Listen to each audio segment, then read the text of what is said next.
Ni balimaw ani ɲankuma somɔgɔw kori baasi tɛ c'est bi baro bɛ les dangereux de la cité de kan épisode 7 et épisode 8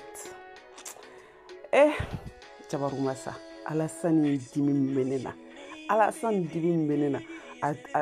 n t'a dɔn n'a bɛ mɔgɔ la quoi ni mun mɔgɔ sugu ye ah non Alassane ye mun mɔgɔ sugu ye wa gonflelen don comme sama ni mun ye ah e bɛ se ka i muso ka i non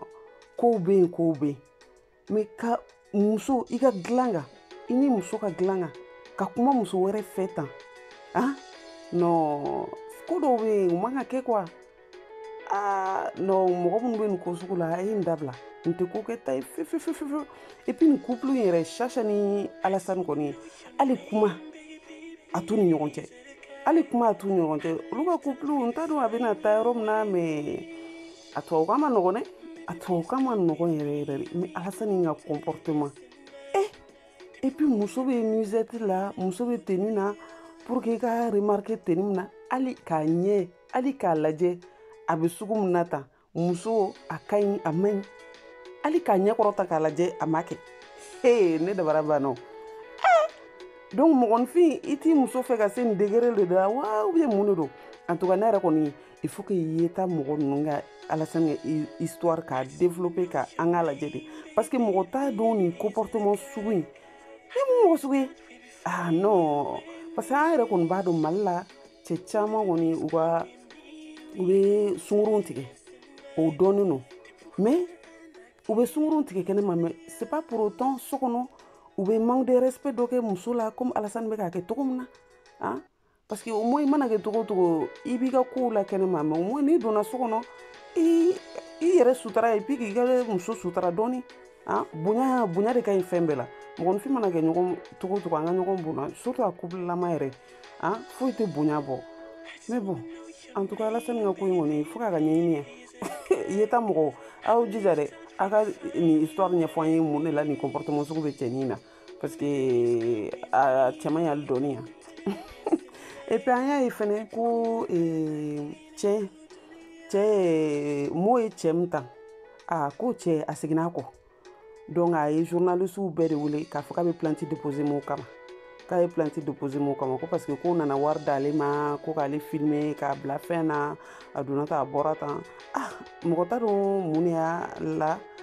mun de y'a to n'a ye avis changé donc peut-être a b'a dɔn ko ye star ye peut-être wari min dira a ma a bɛ fɛ dɔ ka fara o kan mɔgɔ t'a dɔn fɔlɔ donc pour l'instant kɔni an sigilen bɛ k'o yɔrɔnin lajɛ parce que mɔgɔ t'a dɔn mun de ye là a change d'avis kɛ quoi parce que mun ninnu talen a lajɛ u kɛlen ka filmeli nin kɛ a ko problème t'a la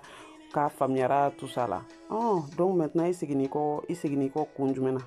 na peut-être épisode tɔ ninnu na an n'o ko lajɛ et puis Idi fɛnɛ Idi ni muso fila n t'a dɔn fɛn de b'o fɛnɛ na parce que hakili jiginna a ye n'importe quoi min kɛ épisode dɔ in na épisode dɔ in na donc ani muso fila n t'a dɔn Idi mun de b'ale fɛnɛ kunkolo la ale fɛnɛ bɛ fɛ ka mun de kɛ comme bêtise mais en tout cas muso fila an k'an sigi ka Idi ta in fɛnɛ lajɛ et puis an y'a ye fɛnɛ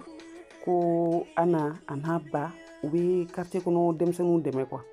u bɛ to ka quartier kɔnɔ denmisɛnninw dɛmɛ u bɛ to quartier kɔnɔ denmisɛnninw bɛ to ka n'u lajɛ pour que ka baro ni fɛn ninnu kɛ et puis u bɛ cadeau d'u ma et puis an y'a ye fɛnɛ Ana ba a fɛnnen don hakiliba de b'a denmuso ka ko la quoi parce que ale bolo denmuso changera denmuso tɛ kuma a fɛ comme a tun bɛ kuma fɔlɔ la donc sisan kɔni a bɛ bɔli min ka d'a ye et puis a bɛ na heure min ka d'a ye donc a ba kɔnɔna fililen don a den ka ko la Ana ka ko la parce que a b'a dɔn je pense qu'a y'a dɔn ko cɛ ko de b'a kɔrɔ mais comme den tɛ ka fɛn fɔ a ye den tɛ ka kuma a fɛ a bɛ bɔ dɔrɔn a bɛ bɔ ka segin mais ne yɛrɛ kɔni c'est dommage quoi parce que épisode fɔlɔ ninnu na a kɛlen kun bɛ comme complicité kun b'u ni ɲɔgɔn cɛ quoi ba ni den ka di mais an y'a ye tile filanin na kɔni Ana changera ani mɔgɔw ka bɔli ni fɛn ninnu a changera mais comme do a ko ma nɔgɔn parce que ana yɛrɛ a ko ma nɔgɔn quoi parce que ba bon pour que a ka se ka cɛ sɔrɔ il faut quand même k'a ka bɔ donc maintenant an t'a dɔn ko min b'u ni ɲɔgɔn cɛ mais ba kɔni ba inquiété len no fɛn na mais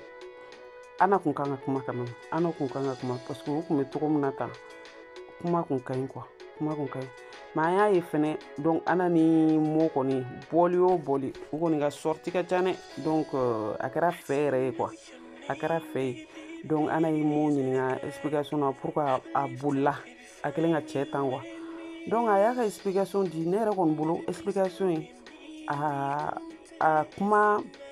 a ye tiɲɛ fɔ a kuma la quoi parce que kuma dɔw la ni fɛn y'i surprend ni ko i fɛn togo sugu dɔ la quoi en fait i bɛ comportement sugu dɔ ta comportement min t'i ka comportement habituel ye quoi donc je pense que accident in a y'a surprend donc fɛn kelen min nana hakili la a y'o de kɛ donc or que en temps habituel peut-être a tɛn'o comportement kɛ quoi donc o de kun y'o yɔrɔnin ye je pense donc mais a y'a ka explication di ne yɛrɛ kɔni hakilina na explication ɲana et puis a bɛ se ka kɛ tiɲɛ fɛnɛ ye quoi awɔ donc an bɛna épisode 8 ta sisan an y'a ye ana ba y'a faamuya ko ani cɛ dɔ de bɛ ɲɔgɔn fɛ ana ba y'a faamuya k'ani cɛ dɔ de bɛ ɲɔgɔn fɛ donc a seginna morikɛ bara ala ni morikɛ ayi ni morikɛ in y'a dan a dan ko fɛn min don ko mɔgɔ min don ko cɛ tɛ muso tɛ et puis kuma dɔw la a jɛlen don et puis kuma dɔw la a finen don et puis kɔnɔ bɛ taa kɔfɛ mais jinɛ tɛ mais jinɛ tɛ donc ayi non mais n ko morikɛ in y'a dan yɛrɛ de quoi morikɛ in y'a dan de a tɛ tɛmɛ ale ta ye en tout cas donc n t'a dɔn a ko bɛ cogo min na morikɛ y'a ko bɛna kɛ cogo min na en tout cas an k'an sigi k'o fana lajɛ et ben donc et puis an y'a ye ni épisode in fana na ana sira mo bara mais ne yɛrɛ kɔni bolo foyi ma tɛmɛ u ni ɲɔgɔn cɛ a sira bara parce que comme mo kun yɔrɔ man jan so la donc a n'a ba kɛlɛla donc a ye mo wele pour que o kana ta ne yɛrɛ kɔni bolo et puis comme il faisait tard su kun kora mais a kun bɛ se ka cousine wele pour que o kana nɔfɛ ou bien a t'a cousine bara o fana kun cɛ ka ɲi quoi mais a taara si mo de bara donc a y'a kɛ kun min na peut-être an n'o bɔ o kun kalama épisode tɔ ninnu na quoi donc mais ne yɛrɛ kɔni bolo a kun bɛ se k'a kɛ togo wɛrɛ la parce que c'est pas parce que n'i ba fɛn na k'i kun bɛ a kun ka to so kɔnɔ dɔrɔn chambre b'i bolo i kun bɛ to i ka chambre kɔnɔ dɔrɔn mais an bɛna ye a ko bɛna kɛ togo min na quoi mais mo kɔni ayi a tɛ kɛ mo la dɛ ko petit déjeuner ko petit déjeuner yanni an k'o yɔrɔnin daminɛ i jɔ an ka kuma Usu kan dɔɔni Usu seginna koyi Usu au revoir Usu la et puis Usu y'a Muna wele u cousine Muna parce que ambiance min bɛ so kɔnɔ quoi k'a cɛ man ɲi donc pour que o ka conseil dɔɔni di et puis o sen fɛ an bɛna bɔ a kalama ko Usu ni Muna ko tɛmɛr'u ni ɲɔgɔn cɛ u ka denmisɛnniya kɔnɔ ko tɛmɛr'u ni ɲɔgɔn cɛ a yɛrɛ ɲumanna ko les cousines sont faites pour les cousins nin kuma in bɛ fɛn caman na Bamakɔ ye dɛ ani Mali yɛrɛ kɔnɔ Bamakɔ yɛrɛ dɔn tɛ c'est vrai que fɛn caman na ethnie caman na siya camanw na u bɛ cousine ni cousinw di ɲɔgɔn ma ne yɛrɛ kɔni hakilina t'a la ko min don a ko kan ka jateminɛ kan ka bila a ko la quoi parce que n'a jara ni furu jara balimaya bɛ sinsin mais ni furu ma ja balimaya bɛ fara ne yɛrɛ kɔni hakilina na dɛ parce que bɛɛ b'i den de défense ta a mana kɛ togo togo donc o tubabukan donc c'est soit a bɛ famille caman fara a bɛ du dumanw ci donc en tout cas ne yɛrɛ kɔni bolo ko min don hakili sigi kan ka k'a ko la quoi et puis jateminɛ kan ka k'a ko la yani a ko ka kɛ mais fɛn min don a kɔni a ka ca mɔgɔ caman b'a kɛ Mali la ye caman b'a kɛ Mali la ye mais c'est vraiment dommage quoi et puis Usu k'ale bɛ mun na fɛ Muna waribatigiw de ka di Muna ye e ko k'e bɛ Muna fɛ or que Muna i ni Muna tɛ kilasi kelen e tɛ fina e tɛ jɛla daga sunɔgɔ kɔ ani bɔli ni mini kɔ e b'a fɔ k'e bɛ Muna fɛ Usu ne kɔni ne bolo i ni Muna ka ko kɔni a tɛna taa yɔrɔ jan dɛ a tɛna taa yɔrɔ jan yɛrɛ de a tɛna sira sɔrɔ c'est même pas que a tɛna taa yɔrɔ jan a tɛna sira sɔrɔ Muna ka ambition bɛ yɔrɔ min na ani e ta bɛ yɔrɔ min na o tɛ kelen ye dɛ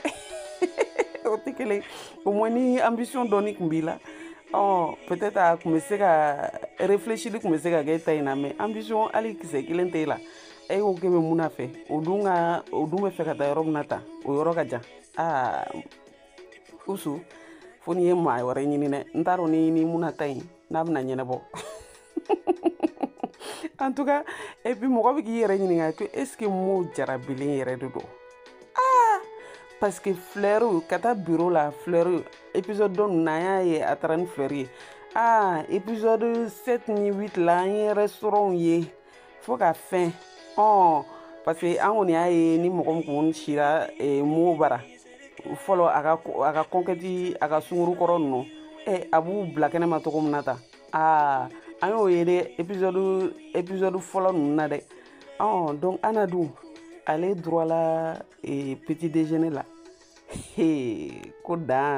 k'a danden petit déjeuner yɛrɛ donc ale droit la petit déjeuner la et puis a tilala ka passer a ka bureau la et puis heureusement a passera a ka bureau la parce que Ana kɔni a n'a ba ka kɛlɛ in a hakili sigilen tɛ hali dɔɔni a hakili sigilen tɛ a hakili bɛ yɔrɔ wɛrɛ de quoi donc Ana ka baara yɛrɛ fo k'a yobo yanba parce que comme a hakili tɛ baara la donc a concentré tɛ quoi donc a ye client dɔ perdu client fɔlɔ perdu la heureusement deuxième yɛrɛ Mo nan'o kuma la pour que ka se ka fɛn rattraper quoi ka se ka o erreur rattraper ka business bɛɛ di o client ma Mo fleury petit déjeuner business class ngo Ana ko in ngo jarabi bɛ sɔrɔ ka jarabi bɛ ka na dɔɔni dɔɔni ou bien aw yɛrɛ hakilinata ye mun ye nin ko la Mo ni Ana ka nin ko in na parce que a kɛlen komi jarabi bɛ ka na dɔɔni dɔɔni dɛ comme mɔgɔ dɔw y'a fɔ cogo min na olu hakilina la Mo bɛna changer Ana bɛna Mo changer donc ni kɔni ni dernier épisode ninnu y'a yira ko o bɛ se ka kɛ mais maintenant a tiɲɛ yɛrɛ an t'an sigi ka épisode tɔw lajɛ a ko bɛna kɛ cogo min na ne yɛrɛ t'a dɔn série na épisode joli de bɛ au total quoi donc ni mɔgɔ min b'a dɔn a ye ɲa ma k'a fɔ n ye en tout cas an kɔni an k'an sigi k'a tɔ lajɛ a ko bɛna kɛ cogo min na ninnu couple mondial ninnu u bɛɛ bɛna kɛ cogo min na Alassane ni Chacha ta parce que il faut que olu kɔni faut que communication ka don olu ni ɲɔgɔn cɛ dɛ parce que ca nin tɛ ko ye couple il faut k'aw ka communiquer de Mo ni Ana kɔni olu b'a ko kan donc en tout cas an k'an sigi ka épisode tɔw lajɛ a ko bɛna kɛ cogo min na en tout cas ni ne tun bɛ ne bolo k'a fɔ aw ye ni épisode 7 ni 8 la les dangereux de la cité donc a k'an bɛn ni siɲɛ wɛrɛ donc aw yɛrɛ hakilinata ye mun ye a ko la aw tɛ ɲa ma k'o fɔ ne ye Clem B kan aw kana ɲinɛ dɛ a y'aw abonné an ka page YouTube n'an ka Facebook ni an ka Insta ni a bɛɛ kan quoi ok et puis a ye nin partager a kana segin a partager la a y'a partager a k'an bɛn n'Ala sɔnna a ma awɔ a k'an bɛn dɔ wɛrɛ